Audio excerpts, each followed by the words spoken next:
Absolutely. Welcome to the Fantasy From One podcast. I'm Paul. That's Ben. We missed out on last week, hashtag life stuff, but we're back. We have a lot to talk about. It seemed like everybody just wanted to crash. Yuki Tsunoda continues the fine tradition of being the underperforming.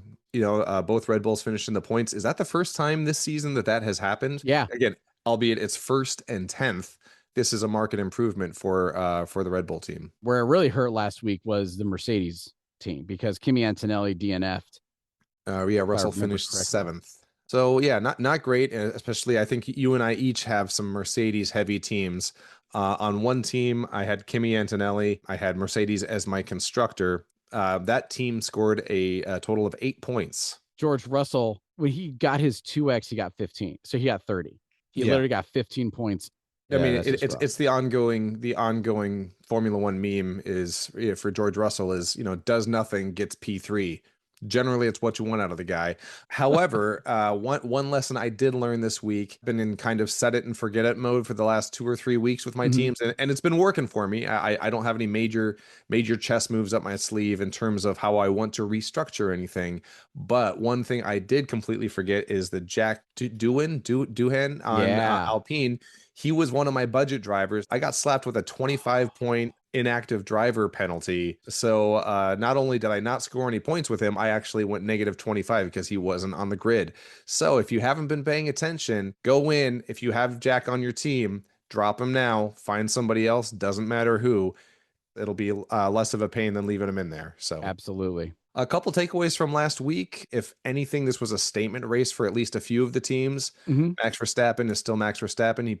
pulls out the win. McLaren can still do no wrong. They've gotten to the point where when one of them doesn't win, it feels like a disappointment. That's where you want to be if that has become your standard. But they're P2, P3 still. Hamilton follows them up. Still not the season he has wanted with his big switch over to Ferrari. But I think my favorite element here is you have Williams finishing both teams in the points yet again. They are a solid fifth place out of the 10 teams, hoping to be restored to glory for years and years and years. And I say that like I know what I'm talking about. I'm still only about 1 year into this, but I know there are some long-suffering fans who have been waiting for a glimmer of hope, and it looks kind of legit. Albon's performing consistently. Carlos Sainz, we know what he brings to the table. Voles has been, really, really, keeping his head in the metrics, looking for any mathematic, uh, any mathematic advantage that, they can find to make the smartest choice possible. They're a solid number 5 right now. I would never have called that. Do you want to jump right into Monaco? I don't have the numbers up, but it's the shortest race in overall distance, highest race in overall number of laps, I think is what they said on the weekend warm up or Yeah, whatever. okay. Super narrow. In Monaco this year, they're mandating you have to have 3 different sets of tires used. Inevitably, it'll be 2 stops because you have to use 3 different sets of tires. Exactly. Barring a crash or a mechanical failure, however you qualify is likely how you will finish. Looking at DNF history in Monaco, is this race a good race to use a no negative?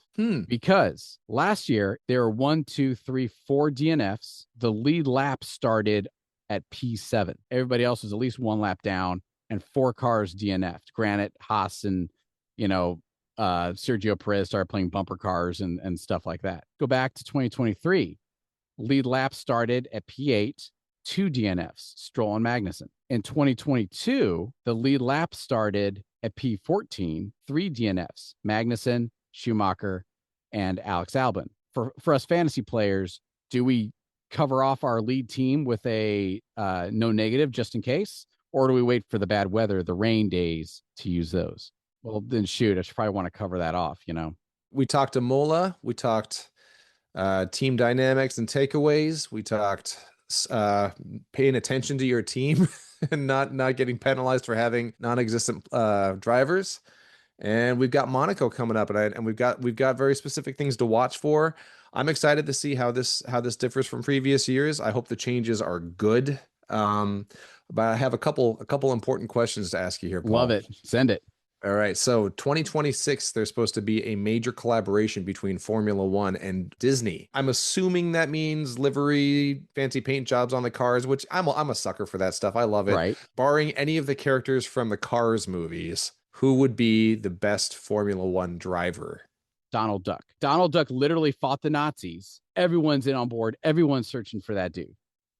I mean, there's Mulan. Like, Yeah, she's got the focus. especially in this track like Monaco, Mulan would be able to figure out how to make those advantages. I think she'd And have she the works strategy better in mind. a team. Donald Duck will not work well in a team situation. He's not going to gel with his pit crew. Question number 2. You run into one of these guys in a bar, something's going down. Who do you think you could take in a bar fight? Fernando Alonso, he and I are pretty much there in age. So I feel like I'm not approaching it with all the confidence in the world. As soon as he walked up to me in the street, like dueling pistols, and was like, "All right, this is going down Oh, now." dueling pistols or swords? Or I wouldn't. swords, I like wouldn't. no, I'd done. be like, Like at sorry. that, Yeah, you would. I would. However, I offended you, I apologize. You exactly. know, I meant no dishonor on your family, right? I Like don't that have. I was, don't have a proxy. yeah, Like exactly, right. I'm not shooting up in the air like I've seen Hamilton. Like I'm not doing this. I feel like George Russell, if he's gentleman enough that once the bar fight was over, we'd be hugging it out and drinking and toasting afterward, I think so. regardless of who won. Yeah. I think he could whip my ass. And as long as we handshake out, played some darts, threw down some pints, we could all get along afterward. Yeah. We'd laugh about it years We'd later. laugh Yeah. about it years later. Hey, well, last thing, I was at the Lego store with one of my kids the other day, and they usually have these blind bags of minifigures, but they've moved. They've gotten heavy involvement in Formula One stuff. I got this for you. We haven't hung out yet, but they got these little blind bags Oh, of nice. of little Formula One cars, and you don't know what you're gonna get. Oh, sick. So yeah, I grabbed one for myself because I'm still a huge kid. I got the Red Bull car. It's kind of fun. I've already lost it because again I have kids, and they've stolen it. But Right. anyway, so next time we hang out, I got to get this to you. See which car you get. No, perfect. I appreciate that. Thank you. All right. Well, hey, I'll see you after Monaco. Okay. Talk to you then.